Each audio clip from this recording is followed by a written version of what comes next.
کبھی آپ نے سوچا ہے کہ دنیا میں کچھ جگہ اتنی ترقی یافتہ کیوں ہیں اور کچھ پیچھے کیوں رہ گئیں؟ کیا یہ سب بس ایسے ہی ہو گیا، قسمت، یا کوئی گہری وجہ ہے؟ یہ سوال بہت پرانا ہے اور بہت اہم بھی کہ ڈائمنڈ کی دلیل کا جو مرکزی نقطہ ہے وہ یہ ہے کہ ہمارے سیارے پر، زمین پر وسائل ایک جیسے تقسیم نہیں ہوئے ہیں، کہیں کچھ زیادہ، کہیں کچھ کم۔ اچھا۔ خاص طور پر وہ علاقہ جسے ہم زرخیز کریسنٹ یا فرٹائل کریسنٹ کہتے ہیں، مشرق وسطی میں، وہ قدرتی طور پر بہت بہت خوش قسمت تھا۔ خوش قسمت کیسے؟ ایسے کہ وہاں گندم اور جو جیسی بہترین غذائیت سے بھرپور فصلیں قدرتی طور پر اگتی تھیں، جنہیں انسان نے بڑی آسانی سے کاشت کرنا سیکھ لیا۔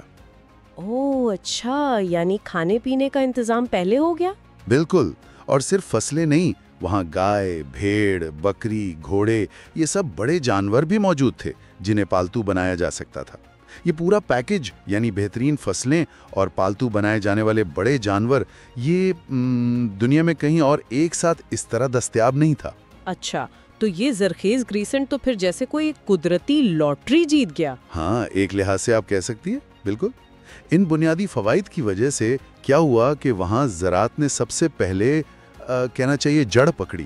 ٹھیک۔ جب خوراک کی فراوانی ہوئی تو ظاہر آبادی تیزی سے بڑھی، اور جب آبادی بڑھتی ہے تو پھر چیزیں پیچیدہ ہونا شروع ہو جاتی۔ پیچیدہ مطلب بڑی آبادیوں کو منظم کرنے کے لیے آپ کو نظام چاہیے، سیاسی نظام، حکومتیں بنی، اور چونکہ سب لوگوں کو کھیتی باڑی نہیں کرنی پڑ رہی تھی، خوراک اضافی تھی، تو کچھ لوگ دوسرے کاموں کے لیے فارغ ہو گئے۔ جیسے نئی ٹیکنالوجیز ایجاد کرنا، دھات کاری یعنی میٹل ورکنگ، جس سے پھر آگے چل کے اسٹیل بنا، لکھائی کا نظام ایجاد ہوا، ریاستیں بنی، فوجیں بنی، یہ سب اسی زرعی انقلاب کا نتیجہ تھا۔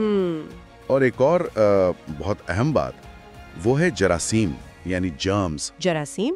وہ کیسے؟ دیکھیں، چونکہ ان معاشروں میں لوگ پالتو جانوروں کے ساتھ بہت قریب رہتے تھے، گائے، بھیڑ، بکریاں، تو جانوروں کی بہت سی بیماریاں، جراثیم، انسانوں میں منتقل ہوئے۔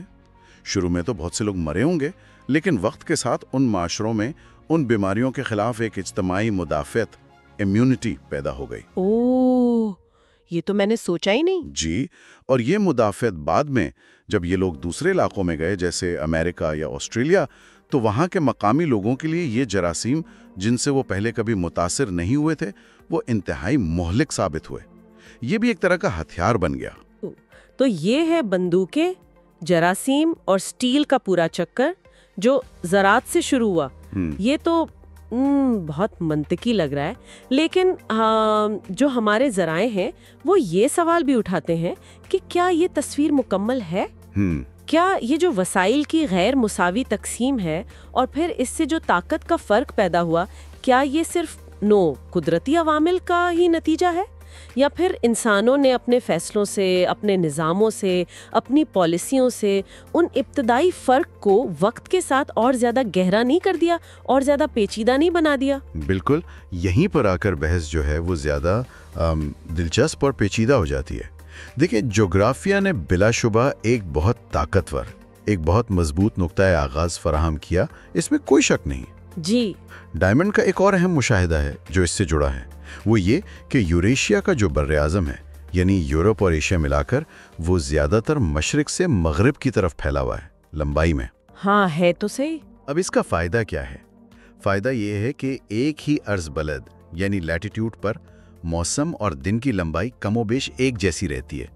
تو اگر کوئی فصل یا کوئی پالتو جانور ایک جگہ کامیاب ہے تو وہ ہزاروں میل دور تک مشرق یا مغرب میں آسانی سے پھیل سکتا ہے، کیونکہ ماحول ملتا جلتا ہے۔ اچھا، یہ بات ہے۔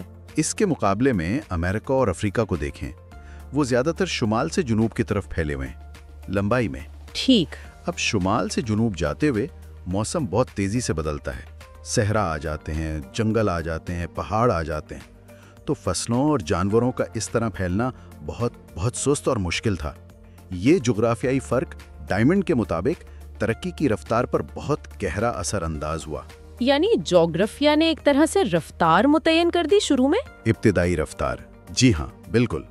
لیکن جیسا آپ نے کہا، کہانی یہاں پر ختم نہیں ہوتی۔ ذرائع اس سوال کو بھی بہت اہمیت دیتے ہیں کہ کیا جو قومیں، جو معاشرے ایک بار پیچھے رہ گئے،